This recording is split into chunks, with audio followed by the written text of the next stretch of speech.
Welcome to the social science class of 8th standard.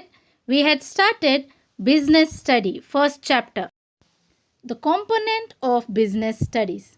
In the previous class, we had learned meaning of word business, economic activities and types, exchange. Today we shall learn about evolution and growth of commerce. Evolution and growth of commerce. What is evolution? Evolution is gradual change of activities that take place over a long period. In the picture, you can see how the ape has converted to be a human being. It is a gradual change. It has taken thousands of years to change. Same thing. Before, a man was using stones. Then he used some iron material, then he used book, now we are using computers, laptop. The activities is changing, but these changes take place slowly. That is what is evolution. Evolution is the gradual change of activity that take place over a long period. You have understood the meaning of evolution. Now let us understand what is commerce. All the economic activities of human being is considered as commerce. It includes production, business, industry, banking, insurance agencies, advertisement, transport and many other factors which help or support or facilitate the exchange of goods and services. It is called as commerce. We have understood the meaning of evolution and commerce. Now let us understand evolution of commerce. The evolution that has taken place in commerce may be called as evolution of commerce. Evolution means gradual change. The gradual change or a slow change in the economic activity or commerce is called as evolution of commerce or history of commerce. So now let us understand the evolution of commerce in stages. The evolution of commerce, there are 8 stages. The first stage is hunting and fishing stage. The second stage is pastoral stage. The third stage is agricultural stage. And the fourth stage is handicraft stage. The fifth stage is the barter stage or barter system. The sixth stage is money economic stage or money stage. The seventh is town economic stage. And the last or the eighth is international trade. Let us understand the stages of evolution of commerce. The first stage of evolution of commerce is hunting and fishing stage. It was the earliest stage of human civilization. In this stage, man was wanderer. He was moving from one place to another place. There was no fixed place for him. He moved from one place to another place in search of food. The main occupation was hunting and fishing. They gathered fruits, roots, nuts and they had it for food. They lived in caves, hollows of trees. They covered their body with leaves and skin and protected their body from sun, wind and rain. There was no economic activity. The second stage is called the pastoral stage. In this stage, people learned domestication of animals. Means they took care of animals. They reared cattle like cow, sheep, goat, buffalo. So these animals provided them, gave them food to eat and skin to cover their body. And here they moved from one place to another in search of grassland because they need grass for their animals. So here also there was no economic activity. The third stage of evolution of commerce is agriculture stage. Here people learnt the art of growing crops. They learnt how to sow the seed, take care of crops, cut the crops, when to cut the crops, when to thresh and when to harvest. This is a skill. And they started leading a settled life. They started living in a fixed place. When they grow crops, they cannot move from place to place. When they started living, they developed villages and community. And simple division of labor started. What is division of labor? Dividing the work based on their ability. In agriculture, there are many activities has to take place. One individual cannot do all the activities. So the work is divided according to their ability. Division of labor started. Here the economic activities started. The commercial activities started. So the agriculture stage led to the another stage, that is handicraft stage. For agriculture they need plough, that is negilo, and instruments to cut the crops, thresh the crop. So there were some people who engaged themselves in doing these instruments or the tools.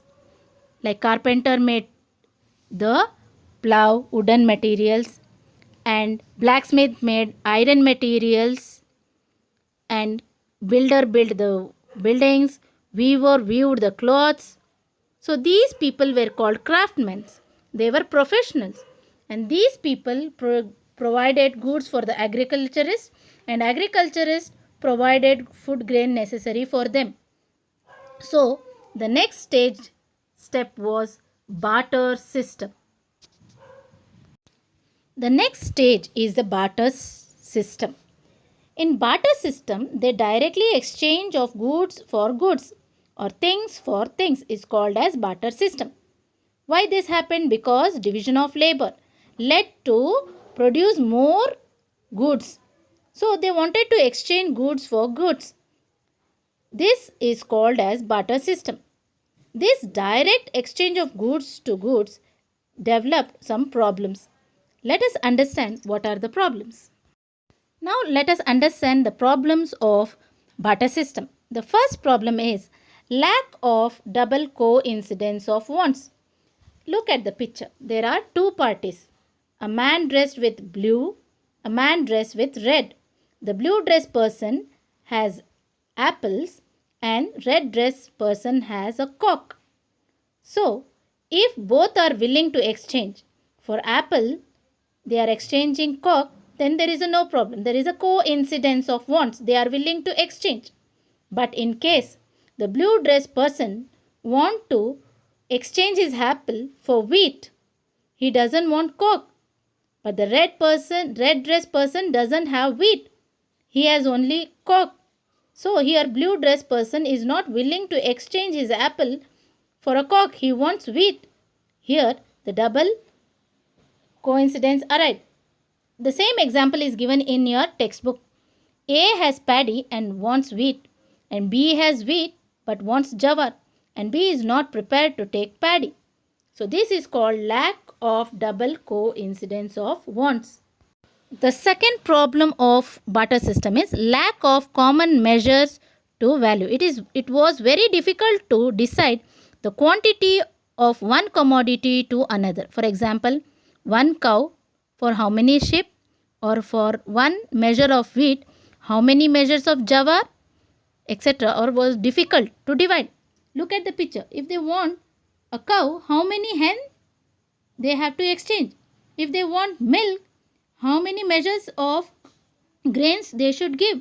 If they want cloth, how many apples should they have to exchange? It was very difficult to measure. So this led another stage also. Let us see. The third problem of barter system is difficult of subdivision. It was very difficult to divide some animals or things. To divide the cow for some sheep. So look at the picture. A man has a banana and he wants to exchange for buffalo. Is it possible to measure, or is it possible to divide? It is very difficult. This also led to the another stage. Another problem of barter system was difficulty to store the goods or to transport. The movement of goods from one place to another was a problem. It was difficult to preserve or store some goods over a long period. Look at the picture. Where the first picture, they are finding very difficult to carry the grains from one place to another for a long distance. The grains are wasted. In the second picture, it is finding very difficult to load animals and move in the boat. That is also a problem arise. And if they are carrying vegetable, fruits, then the problem arises where how long they can carry. The fruits or vegetable may get spoiled. This led to the next stage. So, the problems of barter system. like lack of double coincidence of wants, lack of common measures of value, difficulty of subdivision, difficulty of store and goods or to transport.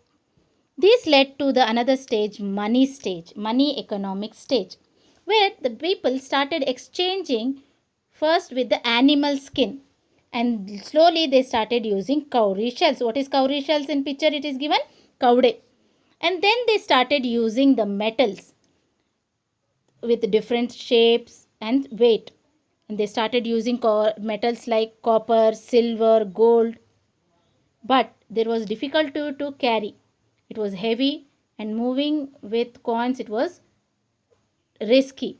So to avoid this, another in the money system there was another step.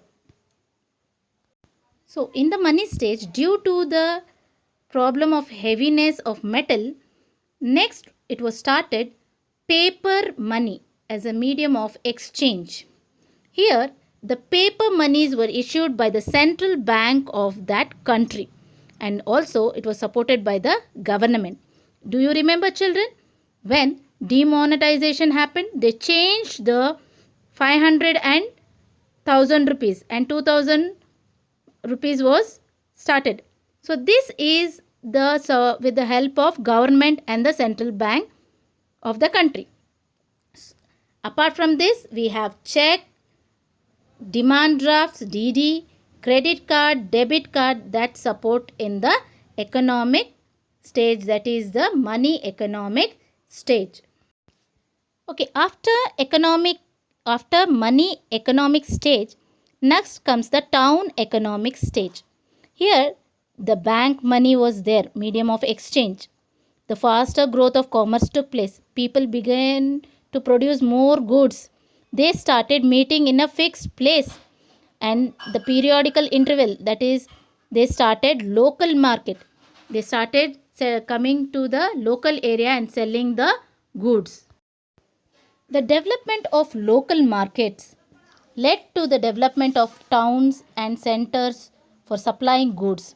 So merchants started coming with their goods. Craftsmen came into the town with raw material and started producing the finished goods, and they supplied. Look at the picture where there is a local market and there is a town market. In town market, many craftsmen will come with the raw material, and they purchase the raw material and try to finish using the raw material. They produce a finished goods and sell those goods in the town. So the town market started here, from local market to town market. So the next stage or the last stage is international trade. This international stage started with the geographical discovery during the 15th and 16th century. Look at the picture where the Columbus discovered America, Vasco da Gama, who discovered sea route to India, and Magellan, he started traveling, or he started his voyage with the support of King of Spain.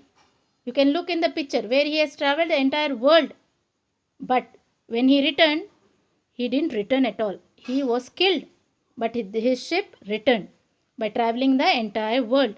So this led to the development of international trade. Another important factor that developed the international trade is industrial revolution that took place in England. So the goods were produced in large quantity. This has to move from local market also and also to the other countries. So the development of communications, transportation led to the international trade, faster development of international market. So this revolution of industrial revolution and revolution in transport and communication brought support to the international trade.